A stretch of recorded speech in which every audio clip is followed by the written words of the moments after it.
across the nation to defund the police. To end policing as we know it. Off the charts violence in New York City. 11 people shot in just 8 hours on Sunday. This is Sunday. about the police officers who every single day put on that uniform and they run towards danger when we run away from it.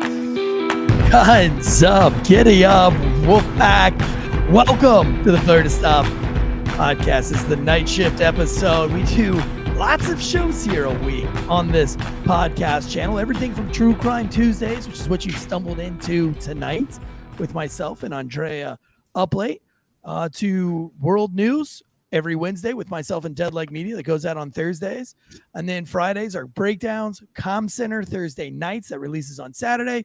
And now we're playing around with a new Monday show, which is all police-related news with a comedian friend of mine, Jay Darrell White. So for all the paid members, I got to see that on Monday. Hope to hear from you guys, let you guys know what I thought, what you guys thought, not what I thought, what you guys thought. Today's show is brought to you by ghostbed.com/Wolfpack.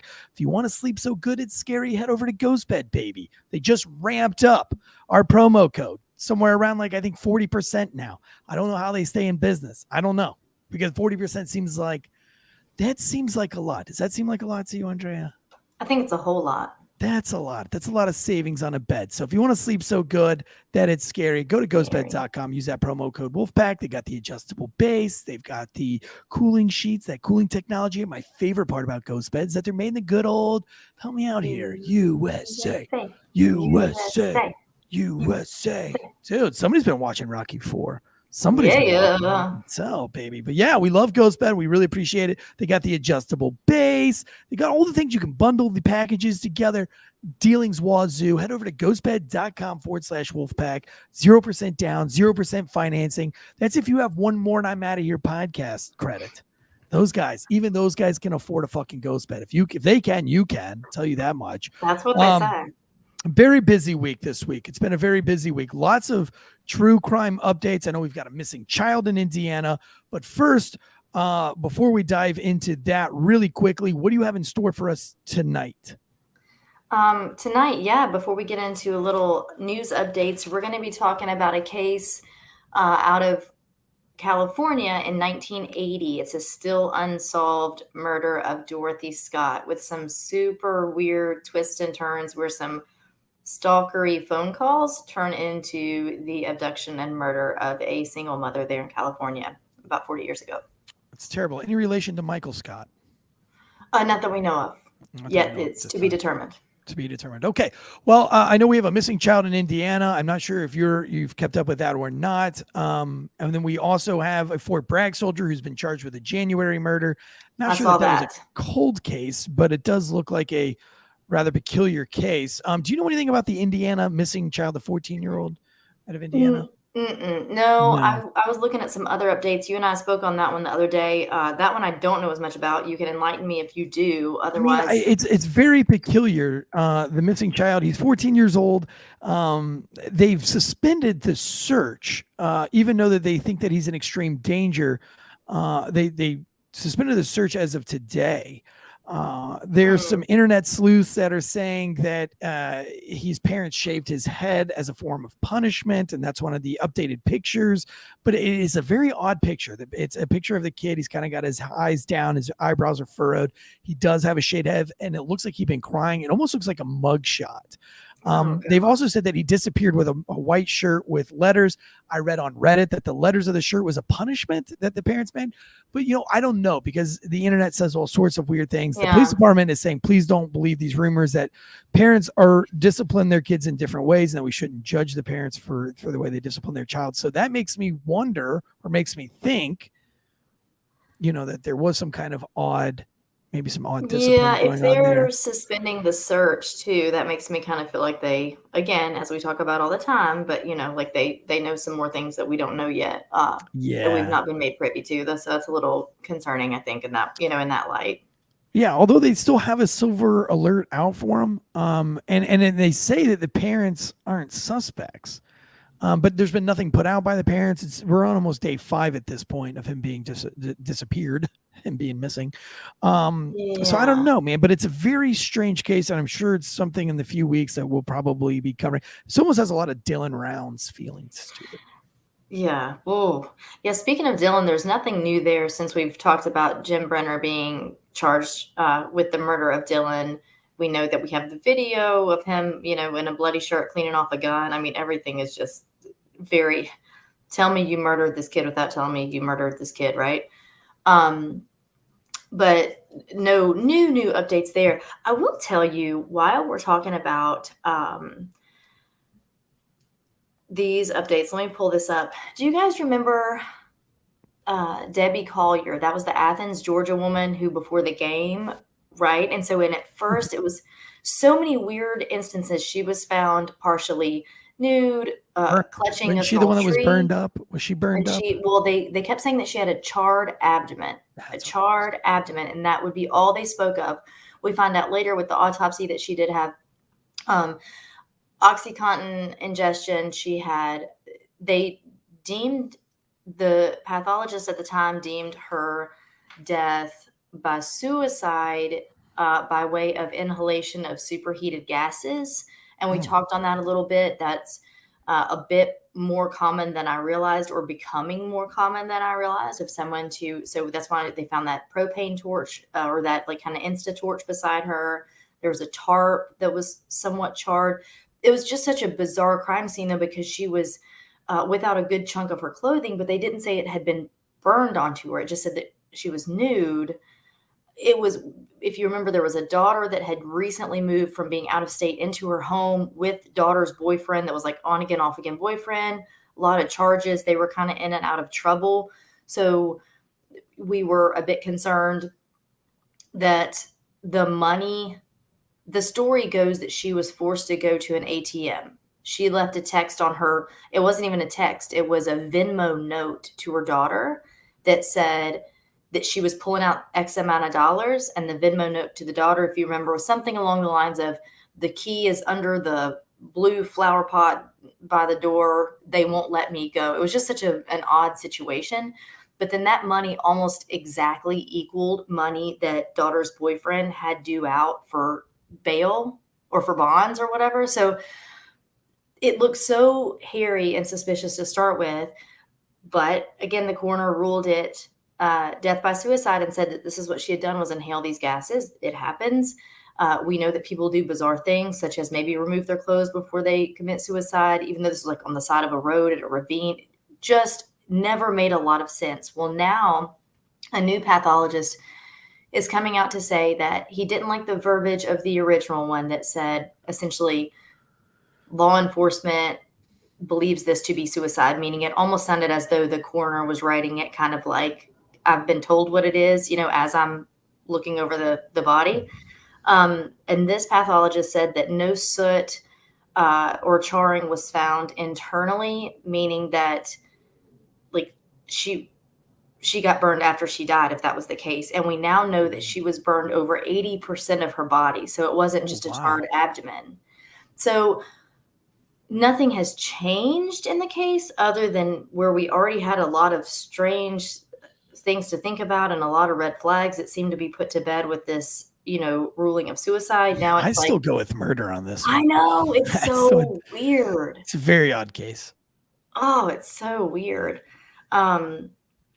Yeah, I mean, and nothing else. We know nothing's really going on. Nothing will go on for a while with Murdaugh. We do know that Stephen Smith, that was the 19-year-old boy that was found dead in the middle of the road, that there have been some whispers of Buster, the surviving Murdaugh son, that potentially he had some involvement in this. Maybe he was or had some dealings or a relationship with this Stephen Smith. That's all hearsay. Buster has stepped forward just recently in the past day or two to basically say, like, please stop with that. Like right now I'm grieving the loss of my mother and my brother. This is all so horrendous. And, you know, my dad's in prison for their murder. The whole thing is terrible for me right now. Please stop alluding to this idea. However, Stephen Smith's family, in the light of the recent events with Alec being charged with the murder of his wife and son, do want their son's body to be exhumed and to kind of reopen that. I think there's a lot of questions that people had about whether he was actually because it never seemed to make a whole lot of sense. Yeah, right. It didn't make. Now, was Buster the one that got in the DUI with the boat? Nope, that was the dead one, Paul. That's the dead one, Paul. Okay. All right. Mm-hmm. Who, by Now, the way, okay. So Buster, though, wasn't he the one? Yeah. So he is the one that they thought maybe had the homosexual relationship, which is weird that comes out in almost every case now. Like we heard it with the Dylan Rounds case. yeah. There was even rumor that I guess the original Scarface, like he had come, remember the movie Scarface, but that real guy, he had come down the stairs when he was shot to death on the stairway. The real guy, he had boxers on that he had put on backwards, and people were alluding that he might have been gay. And I was like, I don't know, man. Somebody kicks in my door, I sleep naked, I'm putting my underwear on. It's Whichever going to way go it goes. goes. But it's funny how everybody jumps to like, oh, he must have been homosexual. Yeah. And, and I don't know if Buster, I don't know if that's something that happened or not. Regardless, either way, that kid, that 19-year-old's death was super weird. And, all of these things, it's weird on its own. But when you look at the whole picture of the housekeeper, the boat, the charges, the fraudulent charges, the money laundering, all the things, and then finally culminating to Paul and Maggie being murdered so violently, it stands to reason. I don't blame his family for wanting to consider exhumation of the body. All right. Just for some answers. Well, I guess there's only really one way to find out about Buster's relationship, and that's if his truck is squatted or not. In Myrtle Beach, not in right North now. Carolina. He's in South Carolina. Well, in North Carolina, we would know. In Myrtle Beach, South Carolina, right now, there's a huge roundup going on for spring break, and they're arresting tons of these guys in squatted trucks. It's all over TikTok, and it's like the police have a war in Myrtle Beach right now. They're at war with these squatted trucks.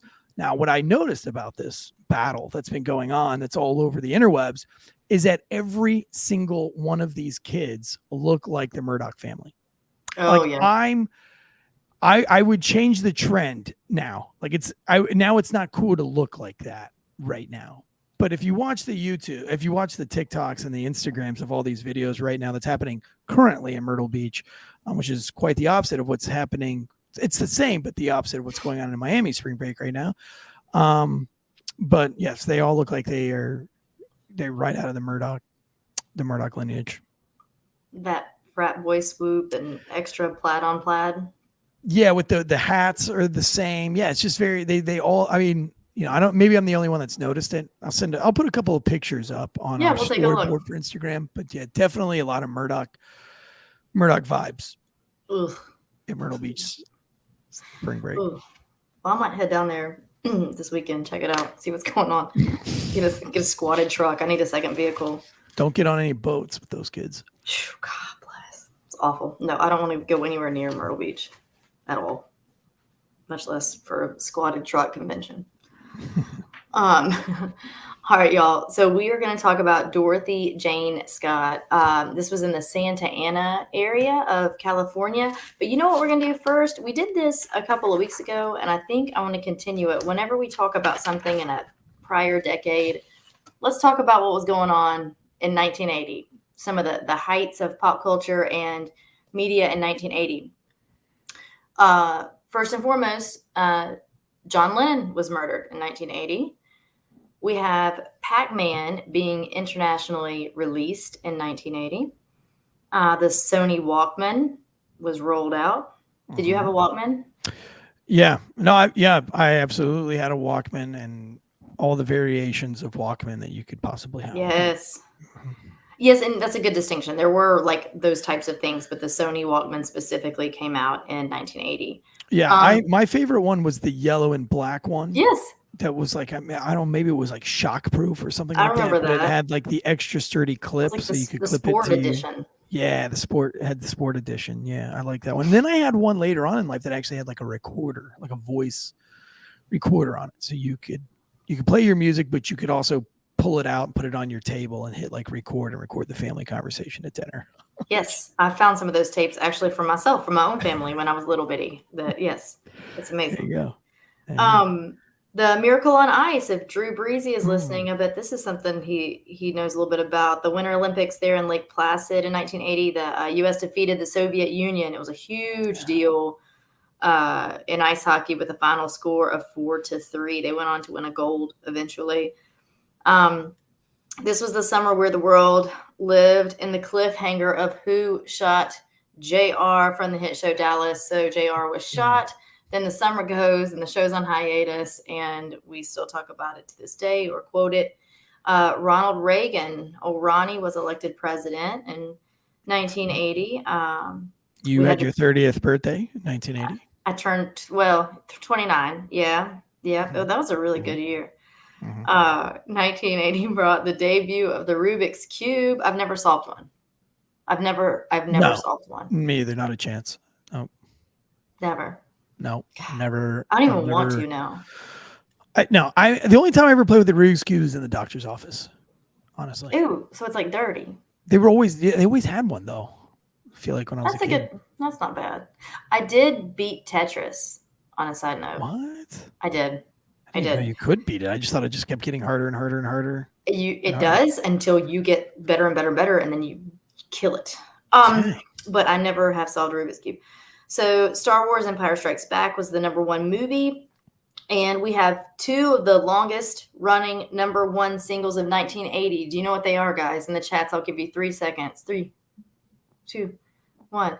So one was on my story today. John at Com Center did a great job with that reel. And it was Blondie's Call Me, which is perfect because the story tonight deals with some strange phone calls and stalking. But also Lady by Kenny Rogers was one of the longer running #1 singles in the year 1980. So there you go. We've set the scene. You get the feels for the year. That was the Call Me was that Call Me and I can get it juicy for you. Call me. Is that?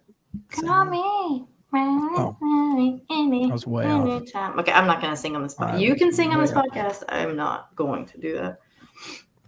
That's not my role here. So 32-year-old single mom, Dorothy Scott. She was living with her aunt. She had a 4-year-old son, Sean. The dad of Sean, the ex-husband, or just his father, I'm not sure the relationship there, lived all the way over in Missouri. We're not even worrying about him. He has nothing to do with any of this. Had an airtight alibi, was never a question. So Sean's father lived in Missouri. She's, remember, all the way over in California. She lives with her aunt. Her parents are nearby in town, though, and her parents help her take care of her son. She works 2 part-time jobs, if you will. Let me get the name of these correct. One was called the Swingers Psych Shop, and one was Custom John's Head Shop. So I will go on to say, if you don't know what a head shop is, that would be, a head shop is, the name is deemed from, if you think of like drug use, so like pothead, acid head, dead head, right? Like all these things. So a head shop's going to have paraphernalia, bongs, bowls, clips, you name it, whatever. And at the time, the term psych shop was kind of another, it'd be like the psychedelic shop. It's the same idea as a head shop. So the same people owned both businesses and they were pretty close to each other in town. And so she just worked for both of them to make up her hours and to make ends meet. Again, she lived with her aunt. So she preferred to stay home. They say that she preferred a quiet night rather than to go out. If she did go on any dates, they were far and few between. She just enjoyed being home with her son. Like, again, she's a full-time single mom. And she was pretty religious about going to church most weekends. Just mainly a pretty quiet girl. So even to the point where these shops that she worked with, she didn't work up front. She didn't come in contact with like the customers, which is important to note a little bit later. But she worked as a secretary in both of those offices, and her office was in the back. So, you know, you walk into the storefront, you buy whatever, her stuff's in the back. So she's really not dealing with the merchandise or the customers, if you will, the clientele. So she starts around early spring, early springtime. She starts getting some phone calls, and it starts out with Drew said they sell beaded curtains. 100% they sell beaded curtains. Yes, all of that. Did you ever have beaded curtains? I did not. I had a friend named Ginger who did. Oh, I loved I had Indonesian beads. They're very specific. And did they make a certain like clackety? Absolutely. And yeah. And so then I had a door though, so they would like once you shut the door, they would like clack up against the door. So sneaking in and out at night was nearly impossible. Self-sabotage. For me. You just made it more difficult for yourself. I did. Yeah. I also slept on a couch. I had a couch and a hammock in my room back in those days. So no bed at all? No. And then, well, I had the couch and then I had the hammock, and I slept in the hammock until my back got really bad after like that doesn't sound like fun. So I ended up getting rid of the one couch and got a futon couch in there. And so I pulled a futon, which was cool because my dad was the type that made you make your bed every day. So, which was kind of the reason why I had the hammock to begin with, so that I didn't have to make my bed. I would just ball all my blankets up and put them in the hammock.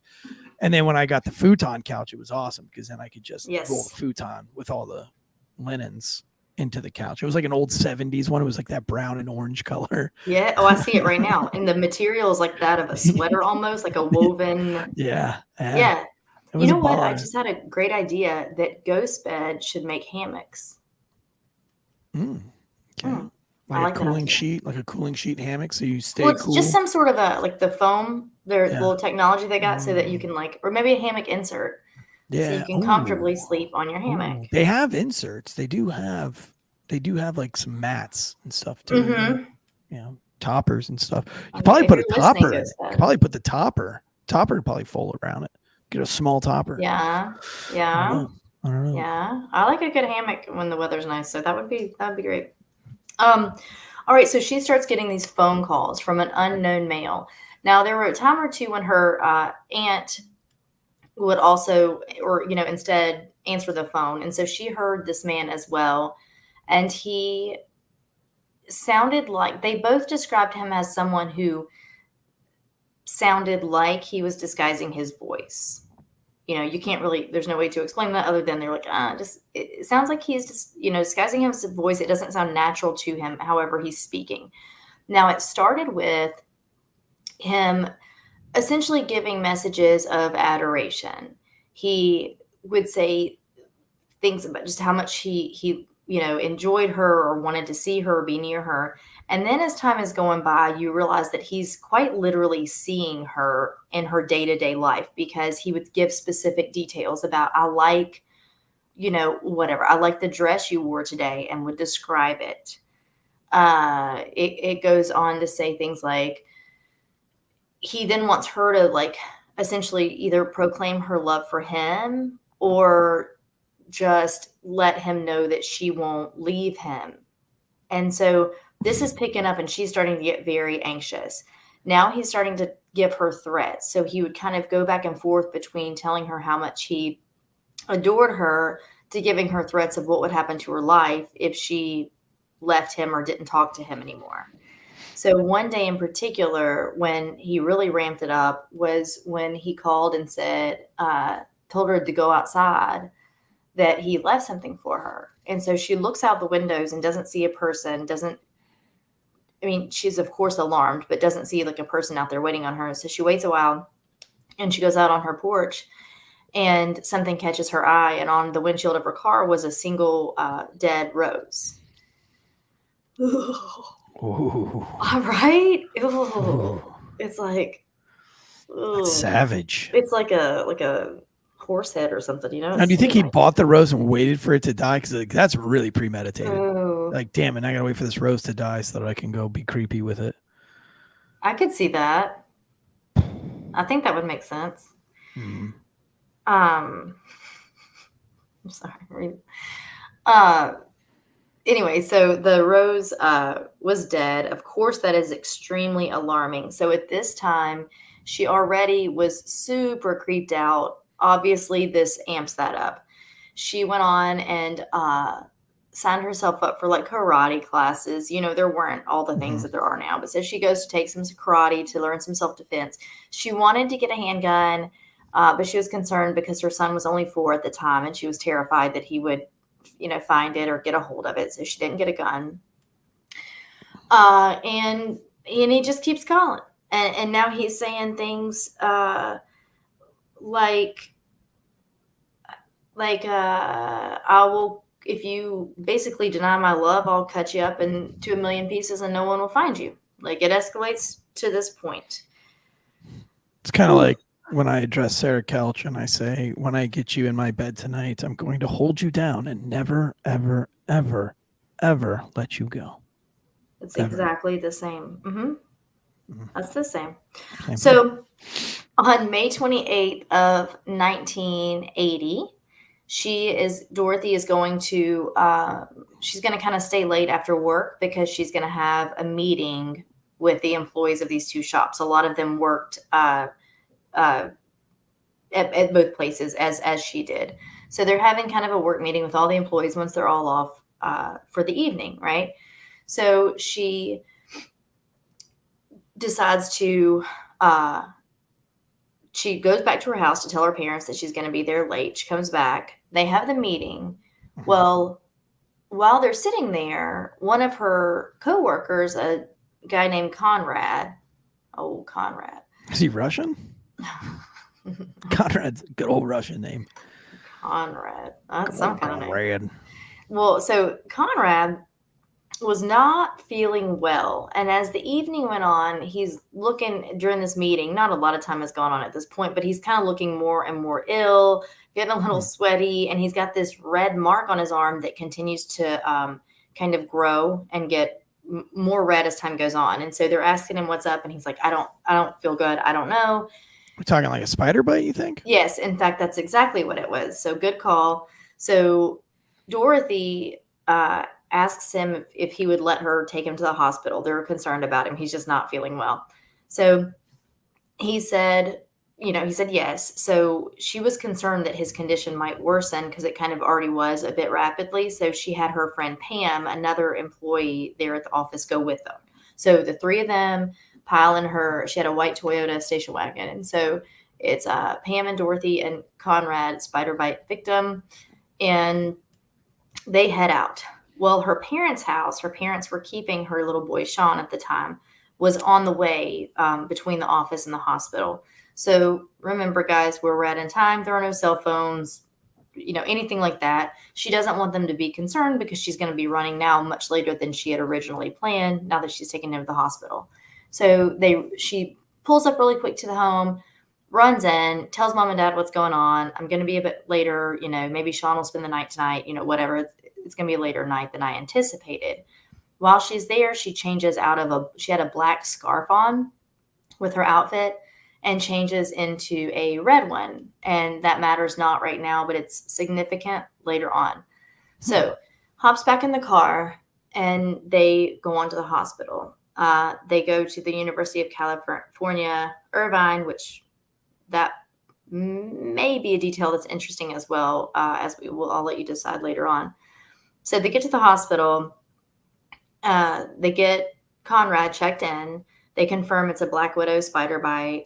So she and Pam are going to wait for him. Like, he's okay. He's stable. He's okay. But they do want to get like the first round of like IV antibiotics in. I would imagine there's some things they want to do there at the hospital before they can send him on his way.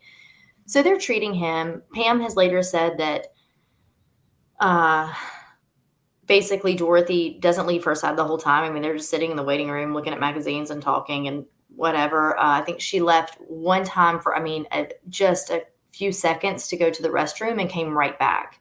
Right. That was the only time that Dorothy was not by her side the whole time they waited on Conrad. So Conrad finally around 11 p.m. is getting discharged. And so they give him a prescription to get filled there at the in-house pharmacy of the hospital. So they'd go to do that. It only took them 5 or 10 minutes. Clearly, current customer service is down a lot because I don't know the last time I only had to wait 5 minutes for a prescription, by the way. But so they get this prescription filled. And as they're starting to walk out, Dorothy says, well, let me go. I'll go get the car. You guys, Pam, stay here with him. I don't want him to have to walk, as far as he's going to need to the parking garage or whatever to get the car. It's, it's too much for him. You guys stand here. I'll go get it. Be right back. So they said, okay. And so Pam and Conrad wait. And about 5 minutes goes by, 10 minutes. They're not too concerned. They know that she's got to get kind of across the grounds, to get to the car. But about 15, 20 minutes go by, and now they are getting a bit concerned. They don't understand why it's taken her so long. Well, about that time, they look up and they see her car. And so for a moment, they're relieved. until they realize it's barreling through the parking lot of the hospital. Pam said she immediately realized it's going way too fast, way faster than it should there. Barreling through, like headed basically toward where they're standing. All right, with the bones.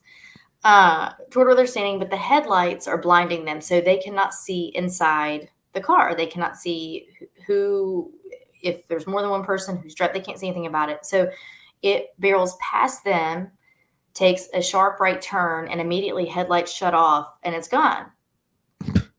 But she's already been gone for like a weird amount of time too. She's been gone for about 20 minutes now. Yes. Whoa. So they were, 15 or 20 minutes. Well, like I said, the first 5-10 minutes, they're just talking, not really worried about it. But 15, 20, they start getting concerned. And then here comes that car screaming through the parking lot. And then turns its lights off and disappears. Mm-hmm. Jeez. So obviously they're confused and concerned. And they do, just like you and I would do, right? They talk amongst themselves. Like maybe her son, they get worried that maybe there was an emergency at home and that she needed to get home to her son for some reason. So at first, that's what they're I think they've talked themselves into this idea that something happened while she was gone. She had made a phone call or found out something and had to leave. So they go back inside and sit down and just kind of wait. Again, guys, remember, we've gotten so used to what we have here and all of our technology and all the platforms and all the ways. It wasn't that way. They're just kind of sitting there. I mean, I guess they could probably call a cab, but they're kind of waiting for her at first because they expect her to come back. Yeah. I mean, I would not, even in the early 90s or anything like that, when I would have been old enough to take a taxi cab, even when I was a teenager, I wouldn't have known in the 90s, I wouldn't have known how to call a taxi cab. And they were grown. I mean, keep in mind, Dorothy was 32. I did hitchhike a lot as a kid. I'd catch rides all the time. Sometimes I'd recognize the people. Sometimes the fact that you're not one of our episodes. I mean, but really you didn't know, like there wasn't a lot of movies and stuff out about like bad shit happening. So you just kind of exactly. But what we've learned is that it's happening. We just didn't know. We didn't know to what degree. Right. It wasn't not happening. But it wasn't like, when you're 12, 13 years old, you didn't watch like Dateline or any of that crap anyway. So you never saw it as a 13-year-old. But I would. If I wanted to go to Food Line was about 15-minute drive from the house. It was about an hour bike ride from the house, and so a lot of times, man, I would just walk out to the State Road 13 and put my thumb out and ask somebody for a ride to the Food Line, and they'd give me a ride, and I'd go to the Food Line, and then I'd hang around the Food Line parking lot until I could find a ride back home or close to home. You don't want to do that at the Food Line by my house. It's fun to sit and observe, but you don't really want to hang out, I promise. But you know what? I was poor. And if you want to make us less poor, you can do that in a few different ways. One, you can drop us a super chat, which we always appreciate. You can become a paid subscriber, a paid member, which we got some new paid member perks coming out. We have updated the website. We're going to have a private login. So when you become a member, not only will you get all the little perks of having your name in green and being able to have access to our Discord, but now you'll be able to log into our website and see personal monologues, video monologues from Andrea doing true crime updates, or Drew Breezy giving his opinion on something, or me giving my opinion on something, or Deadleg, or John, or anything. We'll be uploading little blogs and things like that that'll only have access to you guys. So sometimes we cover some things in the news that we disagree on or that we see we just want to talk about. And so we'll have our own little place, us hosts will have our own little place on the website that we can turn our computers on, do a 5 to 10 minute speech on what we think is going on, what we truly feel, and it will only go to you guys as paid members. So those are some really great paid member perks. So jump on there. Thank you, Sarah Kelch, for the super chat. We always appreciate that. It's going to new equipment. It's helping the show out. And if you still want to support us, but you don't have the funds to do that, still you can do it. It's very simple. Leave us a 5-star rating and review on iTunes, Spotify, Podbean, Podcast, wherever you listen to your podcast. Go ahead and drop us a review and a rating, or you can go to YouTube and hit like and just subscribe. But those are all the ways. Thank you, David J, for dropping $50, man. That's always so awesome, dude. We always want to be less poor. Thank you. We always want to be less poor. So again, that was a shameless plug for the Failure Stop channel. Like us on Instagram, Facebook, and soon to come TikTok, unless they get rid of TikTok overall. So back to you, Andrea. Thank you, Eric. I'm looking forward to some of that new stuff, some of the new content and platforms we'll be on. That's really super cool. All right. So where were we? She's speeding off through this parking lot. She turns her lights off. She bangs her right. Now she's out of sight. Out of sight. Good job. That's a wonderful recap. I feel like that could be a song. It could be I don't know. Bangs right. Okay. Yeah, So, like a country song, right? things out of sight. She sped through the lot with her lights on until she banged her right. Now She was out of sight. sight. We just lost any of the new members we got They're trying to take their super chats back. at every turn. Like refund. There are refunds that I paid with Klarna. Oh, All right. yes. Ed, by the way, the merch site has been fixed. There are refunds coming from the old merch site that the other company went out of business and then failed to tell us that they went out of business and all that hoopla. But you guys are getting refunds, and that's all thanks to Dead Leg Media and Drew Breezy. So, all right, let's get back to this story. So she banged her right, turned off her lights. She's out of sight. Carly, thank you for the karaoke $10. We appreciate that. What's going on? What is happening here? Why is this woman going crazy? Why is she disappearing in the parking garage? Yeah, they have no idea, right? So like I said, they sit there and they wait for almost 2 hours. And at this point, they're like, okay, like this is not okay. Don't know what's going on. And they were able to call Dorothy's parents. And they were like, are you guys good? Is the child okay? Have you seen Dorothy? And they are flabbergasted and they say, no, we haven't seen her since you guys stopped on your way to the hospital a few hours ago. And now they're extremely concerned. So they go on and call authorities at this point. I'm not sure. It's not clear if Pam and Conrad, the coworkers, or if mom and dad, or even the aunt call authorities. Regardless, local law enforcement is notified. And then they start saying, her aunt and her parents start saying, oh my goodness, you also need to know about these phone calls she's been getting. Right? Because she had not taken it upon herself to, as far as we know, it's a little unclear. There's not a lot of verbiage on this, but as far as I can tell, it doesn't look like she went to the authorities beforehand. She was just trying to kind of handle it herself, take these self-defense classes, and hope it would go away. So they go out to start looking for her. There was a bit of the pushback of, well, she's an adult. She could have left. Okay, but she didn't. This is weird, obviously unlike her behavior normally. So hey, Bosco. So they start looking for her car, anything that they can find. And finally at 4:30 in the morning, if you remember, it was about 11 p.m. when they were being discharged and checked out from the hospital. So at 4:30 in the morning, authorities come upon her car. It's in an alley about 10 miles from the hospital, fully engulfed in flames. Whoa. Yeah. There is no Dorothy. There is no one else, no sign of anything. So as you can imagine, once this is put out, any evidence or anything like that, this car there's nothing, unfortunately. It's, nothing that they can go off of. So they continue to search and nothing. They can't find her. Nothing happens. Still to this day, they can't find her? Well, dun, dun, dun. Dun, dun, dun. Well, funny you ask, Eric. That's going to be my new tagline. I'll be like, hey, y'all, funny you ask, Eric. All right. So we find her car about a week after she's disappeared. They've not found Dorothy or her remains or anything like that, right? Her parents get a phone call from an unidentified man who said, he first asked, are you related to Dorothy? And mom says yes. And he said, I've got her, and hung up. Oh. Okay. Oh. She started 69?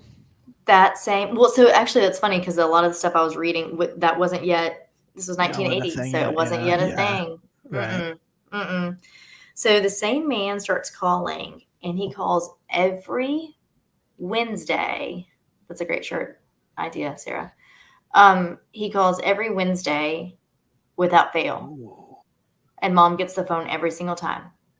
Now, they cannot trace this. They tell law enforcement about it. He is never on the phone long enough to Right, be because it's able like to the be movies, traced. like back in the old days Back when then, like they you used. have to get so Mhm. much time for it to Yeah. kick in, and he Remember, knows like every movie had one of every those single scenes movie. too, They're where they're like, keep keep it them talking, going, keeping keep it it going. going, And you're like, keep it going. Yes. it should have They're been impossible for me because like, it's like I can't make a phone call less than like 3 minutes. So you would be caught immediately. immediately got. But you know, the equivalent to that, we just covered Monday night for the paid members, but we just covered a story where it was in Ohio and they had a criminal that was wanted. And so they pointed out a thing on Facebook that he was wanted, and a whole bunch of people made comments. And then he commented something like super sarcastic. And they're like, sweet, thank you for using that IP address. We're on our way to Bosco County or whatever county it was. And they got him. So That's amazing. that's today's equivalent of staying on the line for 30 seconds so you can be tracked. Oh, gosh. Yeah. Every movie was like that, though. It's funny thinking about it now, right? Mm-hmm. Yep. It's like every MacGyver episode. Oh, man. MacGyver's good. I got the same haircut. So, so when they get that first phone call, though, it's like I said, it had been about a week. Police at this point have said to the family, like, do not engage with media. We need you not to talk at all, because they are terrified now, especially since they know that she was getting these phone calls. They don't want to encourage more false phone calls of people, that something that could be leaked from the media that people are calling in with details and things like that. So they are really, please don't talk to the media. Well, a week later, when they get that first phone call asking if they were related to Dorothy and saying that I've got her, Dad had enough. His name was Jacob, Dorothy's father, and he goes to the local newspaper, the Santa Ana. I've heard two different names, but either the Santa Ana Register or the Orange County Register, and tells them what's going on. And he tells them about the phone calls that she had been receiving prior, that they just received a new one, and they put a story out. And so they talk about Dorothy. Well, the day the story, I've got this here. Y'all know you like my notes now. The day the story comes out in that local newspaper, the editor of that newspaper gets a phone call. Excuse me. So the editor gets a phone call that says, or the person on the line asked for the editor. And when he gets on the phone, this man says, I killed her. I killed Dorothy Scott. She was my love. I caught her cheating with another man. She denied having someone else. I killed her. Oh, So that sounds legit. And here's where it gets super weird. The editor said that the caller knew that Conrad had suffered from a spider bite on the night of May 28th. He also knew that Dorothy had been wearing a red scarf. Oh, and she was wearing a black scarf. She changed it, and he knew that she had changed it after her meeting that evening. So that's But if you remember, he had already been telling her very detailed things about, right, when he would call, like, like, I liked your dress today. Like, he knew these details. So he knew, though, that Conrad had a spider bite, right? By the way, you smell different when you're awake.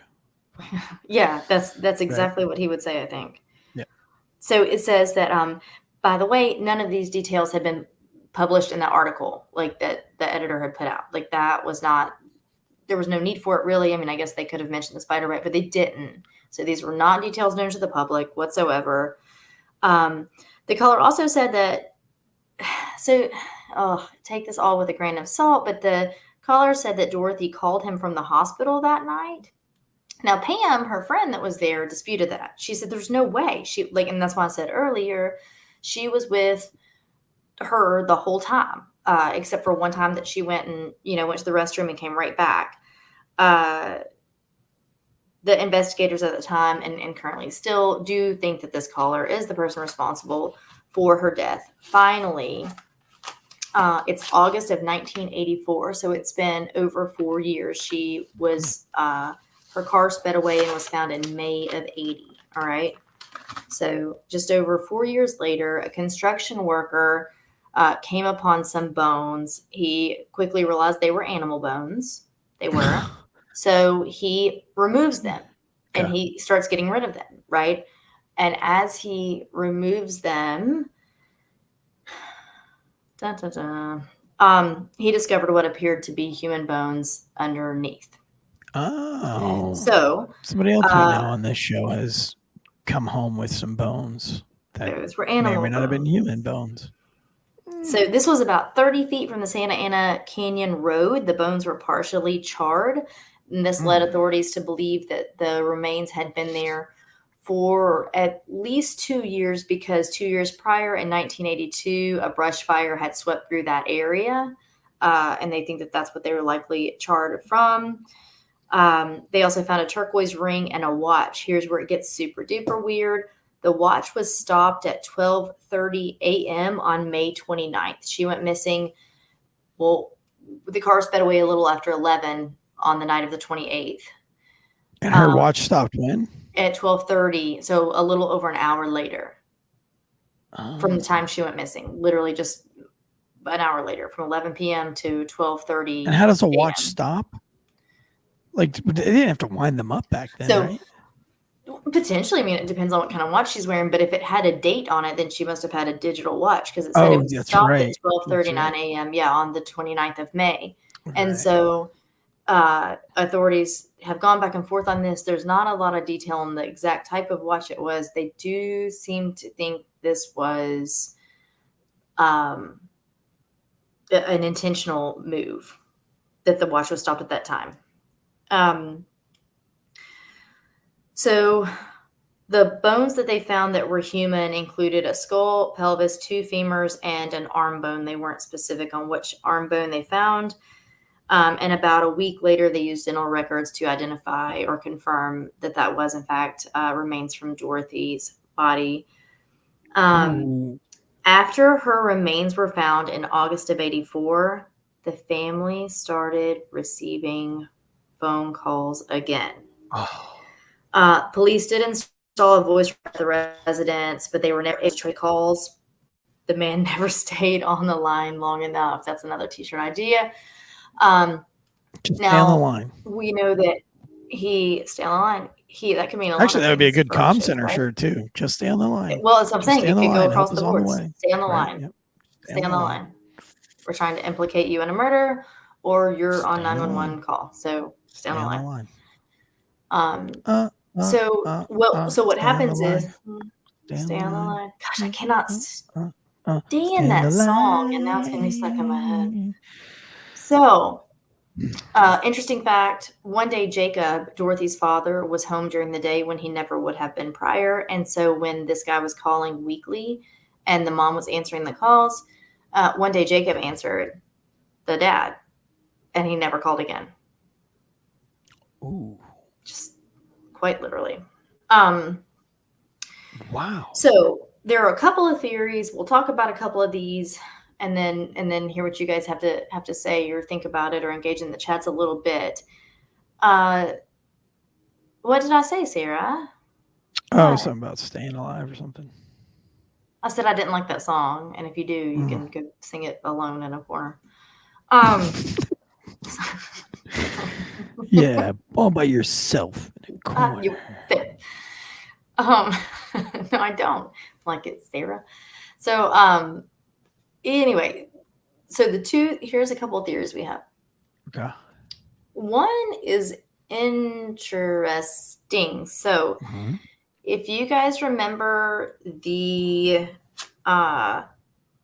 Night Stalker, not Richard Ramirez, the original Night Stalker, also known as the East Area Rapist. They wound up coining him the original Night Stalker because these crimes were being committed before Ramirez came on the scene. Blah, blah, blah, blah. He was just actually arrested in 2018 as a much older man. All these crimes happened. He was a serial killer back in the early 80s. A lot of this doesn't necessarily very specifically fit his MO, but it does in a lot of kinds of ways because, number one of his victims he took from the University of California Irvine Hospital. That's where Conrad was being treated for a spider bite. He was active at that time and in that area. We know that for a fact. And he was very known to make very taunting phone calls. So lots and lots of phone calls before and or after the murders took place of his victims. So there are some people who you can dive down a lot of stuff and read a lot of stuff who tend to want to, put him in with that, which a lot of things would make sense there. What happened to him? He's in prison now. Like as far as I know, he's still alive. He was just arrested in 2018. Right. He was the one that was a cop, right? Mm-hmm. Yeah. You think they'd just fucking ask him about it? Yep. Well, it's not something he would confess to now?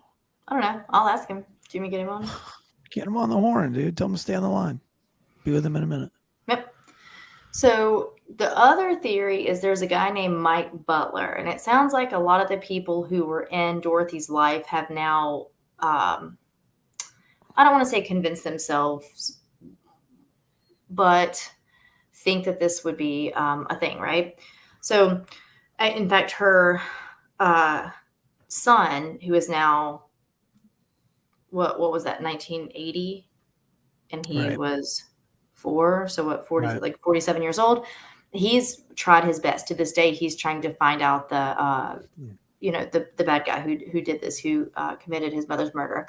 He seems to think that this Mike Butler is one. So Mike's sister worked at one of the head shops that Dorothy worked at. Okay. And he would sometimes come in. Keep in mind, if this guy, this is the one thing that's interesting, is if Dorothy and her parents or mom both said that the caller sounded like he was a man disguising his own voice. If he is a perfect stranger, why would he need to do that, right? Like if he's not someone who's come in contact with her. So if he's someone that's milling about in and out of the store because his sister works there, or it wouldn't be weird to see him down the street or whatever, and he could know these details about her life, right? So this Mike Butler, his sister, I guess, she refuses any interviews. Even Sean, the son, has tried to speak with her, and she refuses them. So Mike had been in and out of the military, had a lot of run-ins with the law. He was described as, quote, unstable, and I think dishonorably discharged. Don't quote me on that one. I didn't look into him a whole lot. But he was not looked at very favorably from a character witness standpoint, if you will. So a lot of the accounts on him, like I said, the unstable, just in and out of trouble, just kind of a bizarre guy is how he's noted. So, and I do think that it's very interesting that his sister won't speak on this. I think that if it were my brother and I didn't think he had anything in the world to do with it, I don't know. I just think that's interesting. Anyway. I mean, I'm sure there's some kind of lawyer that's probably advised them to not say anything to anybody. Yeah, I guess. But I'm just saying, like, if somebody's like, hey, my mom was murdered. You worked with my mom. I want to ask some more questions about your brother. I'd probably be like, what, my brother? You know, like, he was in whatever. He had, like, why would you think him? I don't know. Right. But, I don't know. But those are some of the two stronger theories were the original Night Stalker and then this guy, Mike Butler, whose sister worked. I wonder why they stopped calling after the dad answered the phone. Right. He didn't want to talk to a man. It's so bizarre. Got some daddy issues, maybe? Well, no, I just think that he didn't. I think he needed women to be a victim. Right. you know? And I think Yeah. that it's just interesting that he would call and he would taunt, and he would either tell the parents that he killed her, or he would tell them that he had her. He'd say, "I have her. She's here." But the next call might be a week later and saying that he killed her.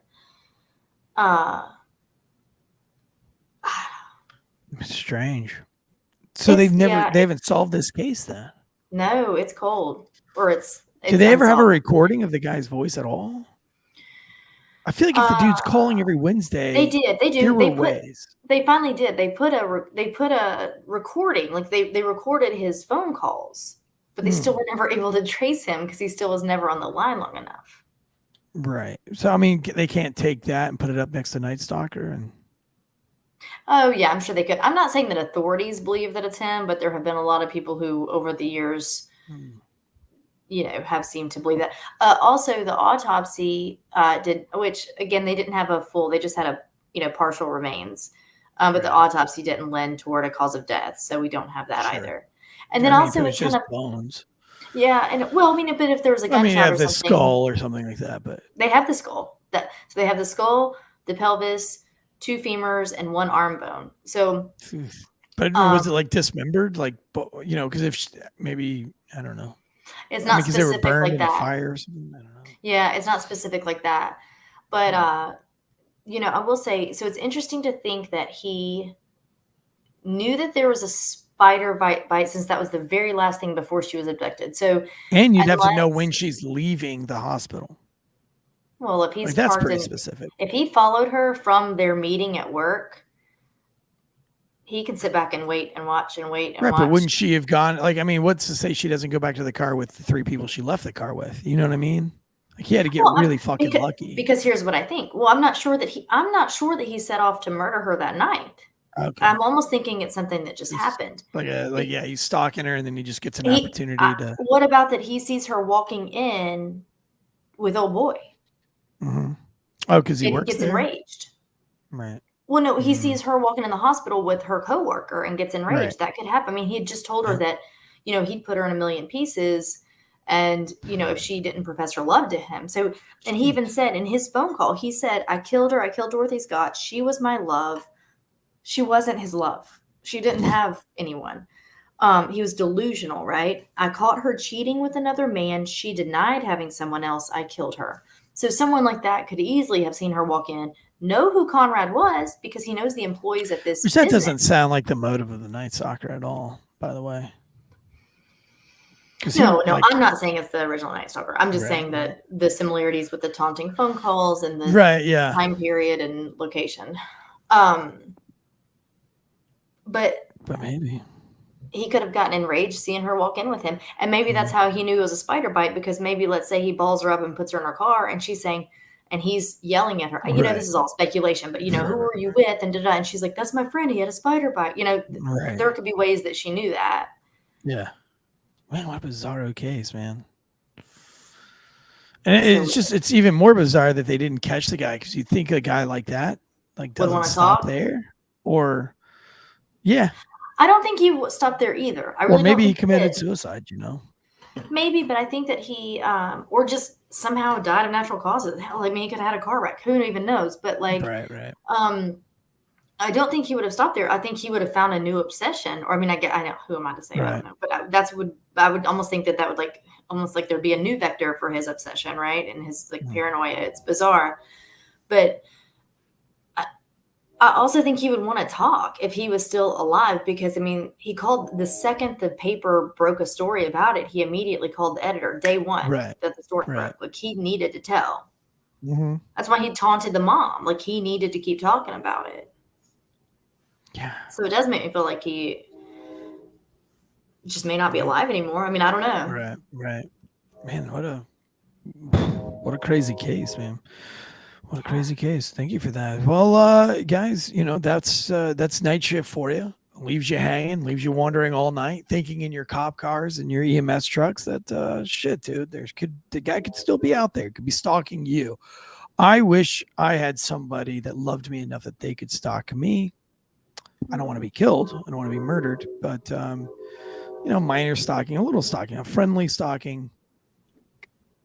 I don't know. maybe like a Taylor Swifty type stalking. I don't know. Tomorrow we have last call. Notes, and you're like slid under the door of but they're not the studio. creepy. They're nice. They're nice notes. Like, There's saw you come in yesterday. I love those jeans. Yeah, that's a cool shirt. Have a great day. You know, hair's looking nice. You know, like I want a nice. I cut the tag out of your shirt to take home with me, but I liked it on you. Yeah, you know what I mean? Like just a friendly stalker, like not a creepy, I'm gonna kill you stalker.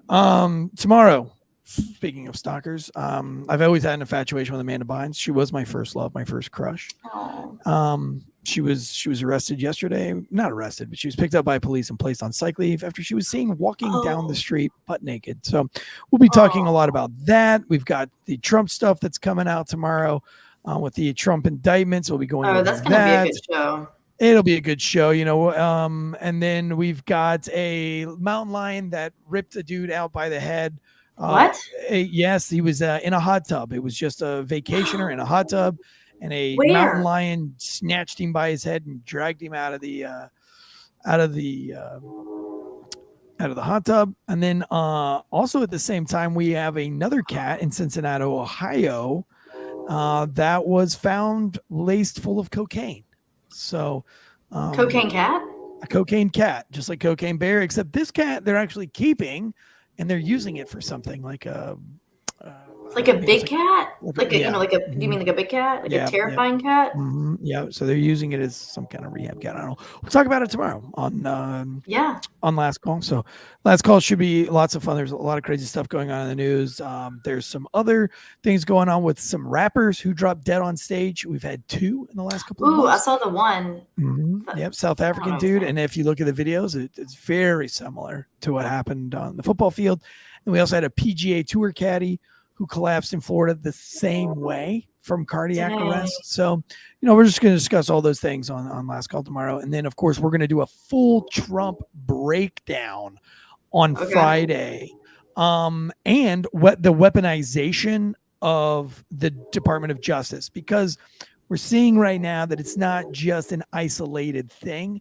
The Department of Justice has been repeatedly in the last 3 years weaponized by has been weaponized by politicians and things like that. And you know where that goes, how it relates to places like Venezuela and other third world countries, and why some people might be speculating that we're a third world country now, and kind of all that stuff. But we're going to break it down for real so you can drop all the theories. We're going to really play it out. What is Trump in trouble for? What did he do wrong from top to bottom? And what have other people done similar to this and may or may not have been charged, or the discretion, as they call it, has not been used or was different. So all that and more this week. Comm Center, of course, is going to have some chilling audio, I'm sure, as they always do. And if you want to call into that show, I highly recommend that you do. It's very entertaining to do that. I called in for my first time last week. So. DOJ. Yep. Stay on the line. I like that. That's a good idea. I do. All right, guys. Well, hey, from myself, Eric Tanzi, and Andre Alplate, this has been another Night Shift Guns Up, Giddy Up. Good night, y'all.